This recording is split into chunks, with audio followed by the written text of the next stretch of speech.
नमस्कार। आप देख रहे हैं आज तक। मैं हूं गौरव सावंत और इस समय जो आप मेरे ठीक पीछे तस्वीरें देख रहे हैं, ये इजराइल की सेना है जो गाजा पट्टी की तरफ तेजी से आगे बढ़ रही है। आप ये भी देख सकते हैं कि ईंधन की गाड़ियों को सेना अपने साथ लेकर जा रही है। ये सेना का कॉन्वॉय लगातार प्रोटेक्शन में चल रहा है, क्योंकि यहाँ कुछ इलाके अभी भी ऐसे हैं जहां खतरा इस बात का है कि हमास के आतंकवादी कहीं छिपे हो सकते हैं। ये जो गर्जना आप सुन सकते हैं, बीच बीच में जो बूम की सी आवाज आती है, ये जैसे ये आवाज मेरे पीछे से आई, ये बिल्कुल पीछे एक गन पोजीशन है, आर्टिलरी गन पोजीशन है इजराइल की सेना की। और यहां से इनकी बहुत ही ताकतवर 155 मिलीमीटर तोपें हैं।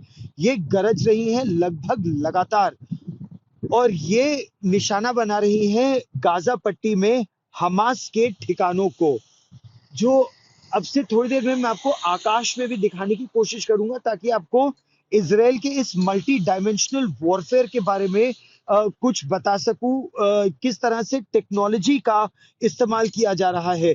तो इस समय आकाश में इनके F-16 लड़ाकू विमान भी है।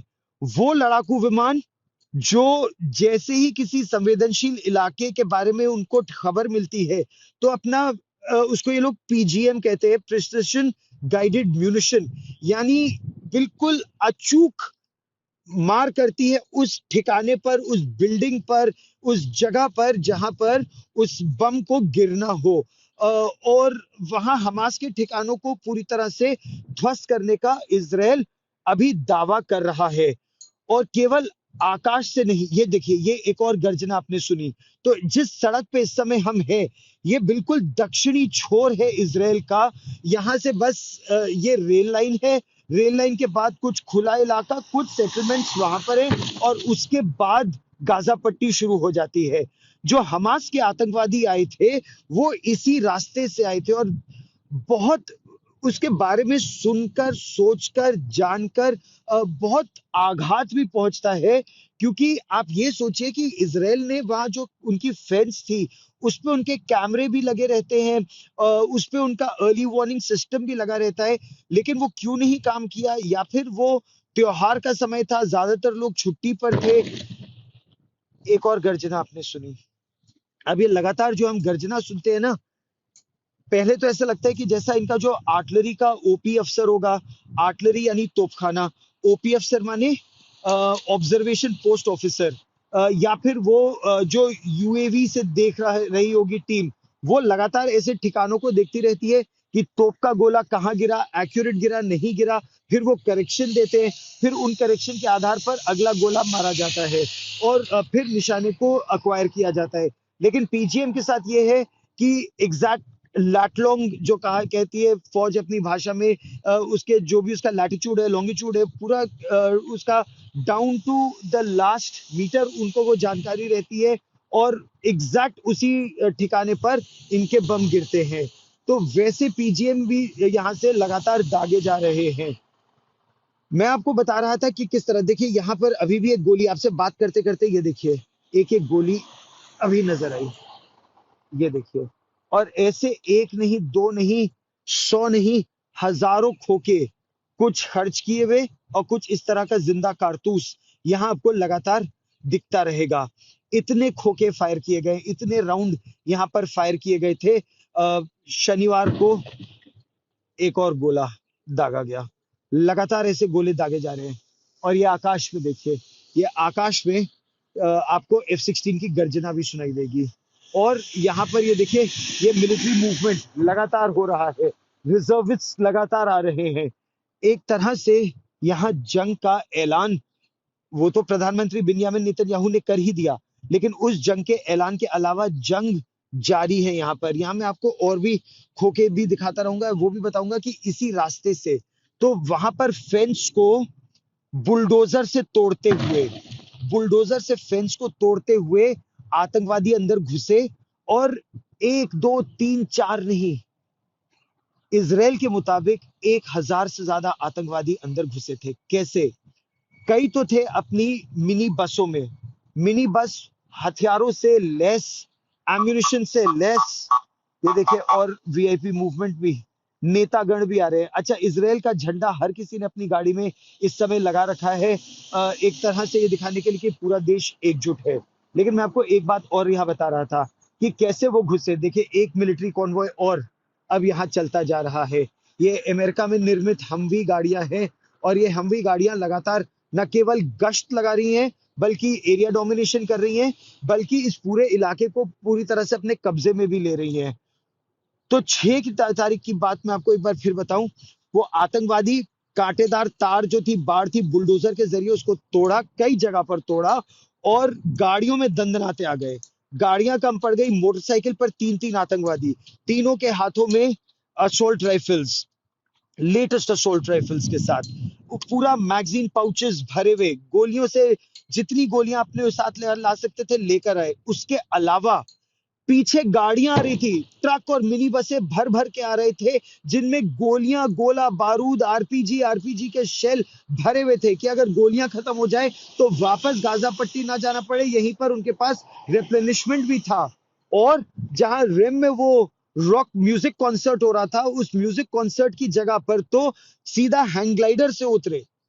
हैंग ग्लाइडर से उतरने की बात या पावर ग्लाइडर से उतरने की बात आर्मीज करती हैं, कमांडोज करते हैं, स्पेशल ऑपरेशंस के लिए इसका जिक्र होता है। World war, second world war में इसका इसका इस्तेमाल भी किया गया था, लेकिन ये केवल वर्ल्ड वॉर में नहीं। जब लो लेवल इंसर्शन आर्मीज करना चाहती है ना, रेडार की नजर से बचकर, अगर 10-12 फीट की फेंस भी है, उसके ऊपर कैमरे भी लगे हैं, उनसे छिपकर अगर आप घुसना चाहते हैं, तो आप 1-2 किलोमीटर पहले से, 4-5 किलोमीटर पहले से पावर ग्लाइडर से टेक ऑफ कीजिए, उस बैरियर को पार कीजिए, और दूसरी तरफ अपने हथियारों से लैस आप उतर जाइए। ये जो आतंकवादी उतरे थे, जो जानकारी हमें मिली है, प्रत्यक्षदर्शियों ने जो बात बताई है, वो उतरे और मतलब वेपन्स बिल्कुल कॉक्ड, उनके दन दनाते गोली चलाते, निहत्थी भीड़ पर गोलियां चलाते। उस म्यूजिक कॉन्सर्ट की जगह पर आप ये मान के चलिए, इजराइल के मुताबिक 260 लोगों को उन्होंने मौत के घाट वहीं उतार दिया। फिर ये तो फिर भी एक लेयर के अंदर है। वहां पर जो किबुत्स है, किबुत्स यानी कम्युनिटी लिविंग, इसराइल में जहां ये लोग नियंत्रण रेखा, देखिए एक जगह और मैं आया हूं, यहाँ पर और गोलियां भी पड़ी है, ऐसी और गोलियां मैं आपको दिखा रहा हूं। एक वहां पड़ी थी, एक ये यहाँ पड़ी है, और भी अगर हम ऐसे चलते रहेंगे तो हमको यहाँ गोलियां पड़ी दिखती रहेंगी। तो जनता को उन्होंने, बेगुनाह लोगों को, निहत्थे लोगों को उन्होंने मौत के घाट उतार दिया। फिर वो कम्युनिटी लिविंग जहां करते हैं, वहां अंदर घुसे और लोगों को भून डाला, लोगों के घर में घुसे, उनको मौत के घाट उतार दिया। जिस सड़क पर अभी हम खड़े हैं, इसी सड़क से अगर आप ऐसे अंदर जाइए तो दक्षिणी इसराइल का लगभग 30,000 की आबादी वाला वो सिद्रोत शहर आता है। सिद्रोत जो शहर है, बहुत ही अमीर लोग वहां पर आमतौर से रहते हैं। वैसे सुरक्षा के लिहाज से इसराइल में वो नियम भी है, जब आप घर बनाएंगे तो मोटी दीवारें होंगी आपकी घर की, कांच भी लगाएंगे तो मोटा कांच, एक तरह से मल्टी लेयर का वो कांच होता है, उसके आगे लोहे का जंगला भी होता है, मोटे मोटे स्टील के दरवाजे भी होते हैं, और हर घर में एक बॉम्ब रॉकेट शेल्टर या बॉम्ब शेल्टर भी होता है बचाव के लिए, क्योंकि हमास का आतंकवाद तो दशकों से इसराइल झेल ही रहा है। लेकिन वो आतंकवादी जब घुसे तो इतनी बड़ी संख्या में घुसे कि लोग, त्योहार का समय था, जैसे भारत में महाकुंभ होता है, कुंभ का मेला होता है, हजारों लाखों लोग एक ही जगह इकट्ठा होते हैं पवित्र स्नान के लिए, ऐसे ही कुंभ के मेले की तरह यहाँ जो मेला था उसमें हजारों लोग इकट्ठा हुए थे, अपने घरों में त्योहार मना रहे थे। तो उस समय सड़कों पर गोलियां चलाते हुए, मोटरसाइकिलों पर आए गोलियां चलाते हुए हमास के आतंकवादियों ने लोगों को मौत के घाट उतारा। जिस जगह पर इस समय मैं खड़ा हूं, यहां पर कल तक कुछ, वो देखिए, वो एक जली हुई प्रैम आपको अभी भी दिख रही होगी। चलिए मैं आपको चलकर ही दिखाता हूँ वो जली हुई प्रैम, आप जरा निकट से भी देखेगा, ताकि आपको भी अंदाजा हो कि आतंकवादियों ने यहां किया तो क्या किया। ये देखिए, ये जली हुई प्रैम आपको दिख रही है, ऐसे लोगों को मौत के घाट उतार दिया। यहाँ जली हुई गाड़ियां, ये देखिए, एक के बाद एक कई बम एक साथ यहाँ विस्फोट भी कर रहे हैं। यहाँ पर पुलिस के बैरिकेड्स है, यहाँ गाड़ियों को आग भी लगाई गई है। ये देखिए, ऐसे लोगों को यहाँ मौत के घाट उतारा। एक यहाँ कुछ देर पहले तक गाड़ी थी, उस गाड़ी में 2 लाशें थी बिल्कुल चिपकी हुई एक दूसरे से। वहीं पर एक सीसीटीवी कैमरा भी है। पुलिस ने मुझे बताया कि पुलिस की वर्दी में आए थे वो आतंकवादी भी, जो हमास के आतंकवादी आए थे। उन्होंने गाड़ियों को रोका, साइड में लगवाया, गाड़ियों को साइड में लगवाया, फिर अपने हथियार निकाल लिए, लोगों को बोला अंदर ही बैठे रहो, और पूरी गाड़ियों पर उन्होंने पेट्रोल छिड़का, गाड़ियों के आसपास उन्होंने पेट्रोल छिड़का। और ये एक इजराइल की सेना की एक टुकड़ी जा रही है।